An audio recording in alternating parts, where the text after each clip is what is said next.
So now we are on to my part 2 of this video, just because I knew it was going to be so long to try and explain everything. But where I left off was, okay, so I was in the ER. They finally took me back, and I remember laying there in so much pain. They were giving me like medicated, obviously like prescription drugs or whatever it is that they give you in the hospital to help ease the pain. Hey, what are you doing? She likes to suck on wipes, which is gross. Anyways, okay, so yeah, I'm back there. I just remember them like monitoring me. We didn't know what was going on. They asked me repeatedly if I was pregnant. I was like, no. I said, oh my god, I forgot to tell you. In January, after I already had taken those pregnancy tests, I went for a blood test, and it was negative. Like a week later, it was negative. I totally forgot to mention that. So yeah, I took those pregnancy tests. They were all negative. I went and had a blood test done. It was negative. So that was like kind of like my confirmation, like, okay, I'm not pregnant. What's going on with me? Okay, so fast forward to, like I said, it was the end of February, beginning of March, and I remember them asking me if I was pregnant. I was like, no. I said I'd taken all these tests. I had a blood test done. Everything was negative. I said, there's no freaking way. And now through January and February, I was taking like at-home tests to double check, because I'm like, this isn't right. This isn't normal. Something is going on and I don't know why, or what's going on, or why things are happening to me. Hey, I don't think so. So yeah, they were monitoring me, and at this point, we called Brian after he got out. No, actually, I think it was like an hour before he got out of work, to let him know, like, hey, listen, I'm in the ER. I need you to come. You know, we don't know what's going on. I remember he like literally got to the hospital in like 15 minutes. Well, actually, he went home, changed, and then like he got there in like 15 minutes. And it's like a 25-30 minute drive. And mind you, it was like out of freaking winter. Anyways, so okay, so he got there. We're telling him what's going on. He stayed up for a couple hours. We didn't know. I stayed there overnight into the next day. So finally he went home. I think he went and changed or showered or something, and he came back, and while he was home, they did a blood test just to like make sure that I wasn't pregnant. You know, they do that for most women when they're having abdominal pains like that. And it was like 2 hours after the blood test, and I remember I was sitting in the room on the bed, and my mom was sitting next to me. After hours of crying and not knowing what was going on, the doctors didn't know what was going on, and I remember the doctor came in, and he's like, did you know, oh no, he was like, how far along are you? And I was like, what do you mean? He's like, you're pregnant. And as soon as he said you're pregnant, my mom and I was like in such shock and in such awe because of all the negative tests and a negative blood test that I had taken. I didn't say anything. I was literally like, I've never been speechless, like really legitimately speechless in my entire life. And I literally was like,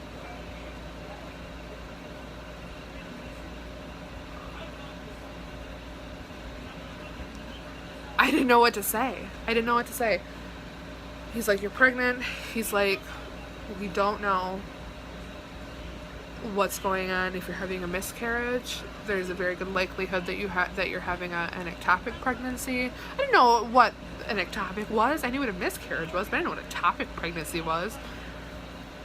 And he's like, we're gonna have to monitor you and check your blood levels or your HCG levels over the course of however long this is. We don't know if it's a viable pregnancy. He's like, we just don't know. And I remember, okay, so the doctor left, and I just remember like bawling my eyes out to my mother. And I called Brian, and I was like, we need you to come back as soon as possible. I said, I'm pregnant, but we don't know if it's going to be a viable pregnancy. I don't know. So I remember a couple days, I was there for a couple days, I don't remember how many days exactly, and they let me go, and I had to like come back to the hospital to get lab work done to check my HCG levels to find out what really, you know, is this a viable pregnancy, is it not? I have a hair really, oh, because I miss my hair. So I want to say that was like, I don't know, on a Monday or something. I don't remember. I don't have all the dates and everything. And I remember I had to go back on a Friday to get blood work done to see what was going on. And my blood levels had dropped. They're like, well, you must be having a miscarriage. We'll have you come back on Monday. Okay, that's what, yeah, we'll have you come back on Monday and get another blood test done to make sure. I went back and my levels had risen. I don't remember what they were, but they had risen. And I remember the doctor was like, we're going to do one more test.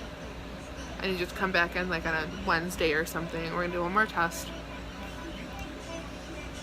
to see. So I had another test done. And they had risen a little bit more. Not where they should be, I remember, but they had risen a little bit. So, okay, so we had to do an ultrasound, and they did an internal, which was so uncomfortable.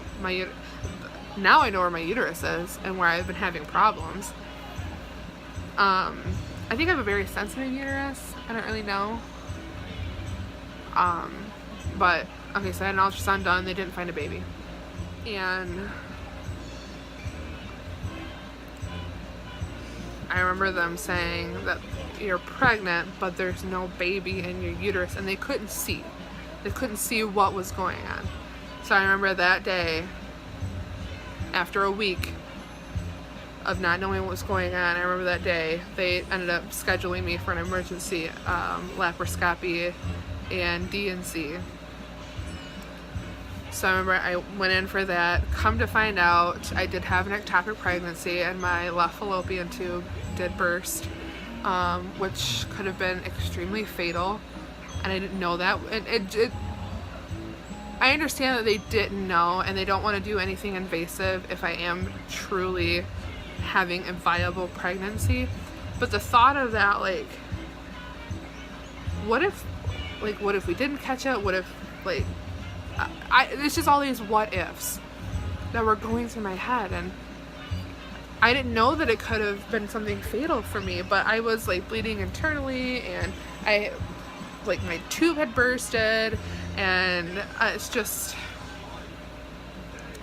was crazy. Oh, before we ended up having to do like the emergency surgery, I remember they offered me methotrexate to terminate the pregnancy, and I was so heartbroken by that, and I've totally forgot about that till now.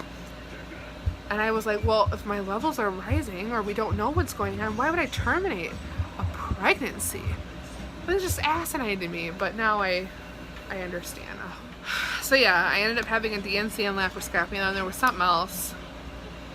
And I had 3 incisions, I remember.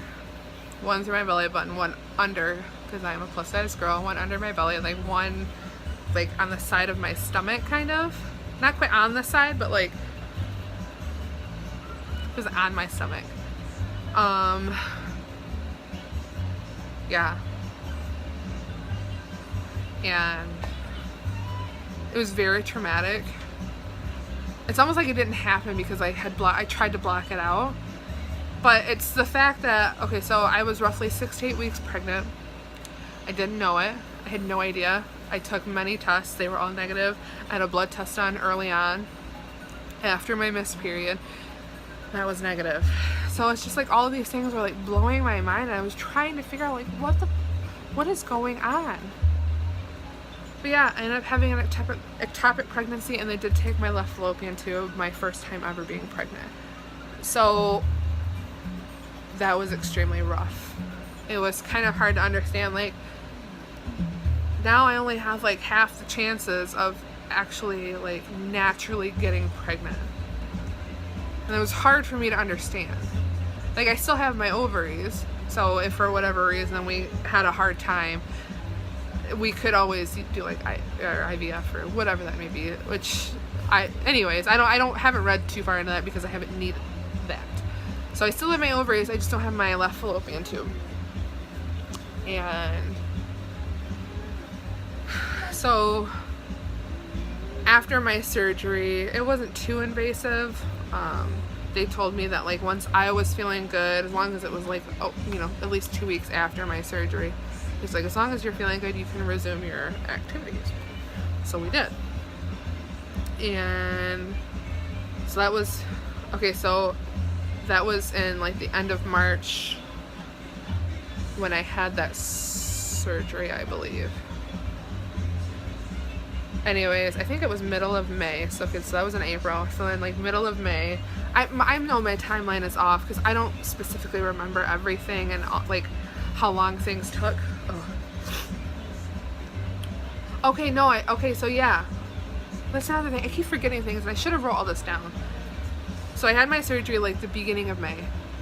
Anyways, so I was feeling alright. I remember like having some like throat problems like after my surgery because I had to be intubated. And so I got to go home like 2 days after. I remember like having it was the same day. It was an outpatient surgery. So it was the same day. I got to go home and I remember like my throat was really dry and really sore, and they were like, oh, that's just from the anesthesia, you were intubated. They're like, just drink a lot of water. Well, I had a hard time swallowing, and I remember they tried giving me crackers and I couldn't eat the crackers. I couldn't swallow. And I mentioned that to them many times before I left. And they're like, it'll subside, you'll be fine, it's just from the anesthesia and being intubated and whatnot. And I was like, okay. They're like, yeah, you just have really severe cotton mouth. So we got home. I'm still having a really hard time, a really, really, really hard time swallowing. I was having a hard time like breathing. So this is probably like 6 to 8 hours after my surgery. And I had to be admitted back into the hospital. I was in tears. I couldn't breathe. I was having a hard time breathing. So I get to the hospital. They get me admitted. Of course, they do like another pregnancy test just to make sure. Obviously, I wasn't pregnant. Really? They thought I was having like a severe allergic reaction to something. They didn't know what. So I was there for like a day, and things were going downhill. They were getting really bad. I couldn't breathe. I was having a hard time. My throat was so swollen. I couldn't talk. I was really like hoarse and raspy, and I was just having a lot of problems. So they ended up transferring me to the Traverse City, what is it, Munson, Traverse City, and by ambulance. I finally, I got to the hospital. I remember like I was so exhausted. I remember laying on the stretcher in the ambulance and was just like bawling my eyes out. I was by myself on this uncomfortable stretcher. I didn't realize how uncomfortable they were. I had a hard time breathing. I remember like crying, like I was having anxiety. It was a bad experience. I remember getting up there to Traverse City, getting admitted, getting into my room, and I have a hard time remembering. I just have a hard time remembering because it was just so unexpected, and we were just so in the moment, and we didn't know what was going on. And anyway, so come to find out, I was in the Traverse City Hospital for a week and a half after my DNC and laparoscopy. A week and a half, because whoever intubated me severely cut my throat up in my esophagus. Severely. I had many cuts and scrapes, and by the time like I was at the hospital, like, bleeding had subsided, but my throat was so swollen because of however I was intubated. And it's so frustrating to me. Like, I literally just went through something so traumatic the week prior, and then the week after, I'm in a hospital bed recovering from my surgeries, recovering from having my uterus was so extremely swollen. That was why I couldn't sit. That was why I couldn't sit, because my uterus was so swollen and so tender, and oh my god, it was the worst pain I ever had to deal with. One of the worst pains I ever had to deal with. And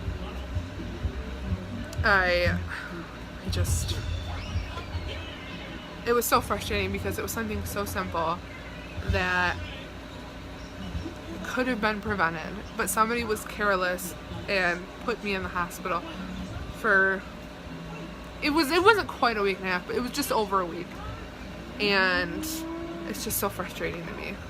So we were told after a couple weeks we could resume activity, blah blah blah. I ended up going and being admitted back in the hospital for my throat. So after I was out of the hospital, things were going a lot better. I was feeling better. We were like, oh, we can live life, do our own thing. And so after that, so that had been about a week-ish, week and a half, and we had started like to resume activity. Well, a month later, I was 38 days past, like 38 days past since my surgery date. And I was like, I did not know how long. Like, I didn't associate with like having your uterus cleaned out would be like finishing your period. I didn't know that. So I was 38 days past my surgery. And you know what? I think I'm going to make a part 3. I think I'm going to end this video here because this is another long video. So I'm going to make a part 3 of what kind of happened 38 days after my surgery. So once again, I really appreciate, you guys watching my videos, staying updated, kind of listening to what I have to say, what's kind of happened in our life, and so on. So yeah, if you would like to subscribe, hit that subscribe button. Click the bell to get notifications for whenever I upload. I'm still trying to figure out YouTube. It's changed since I started kind of doing it 3 years ago, and it's been a long time since I've uploaded another video. But yeah, I really appreciate you guys. I really do. So let's watch out for a part 3. Thanks.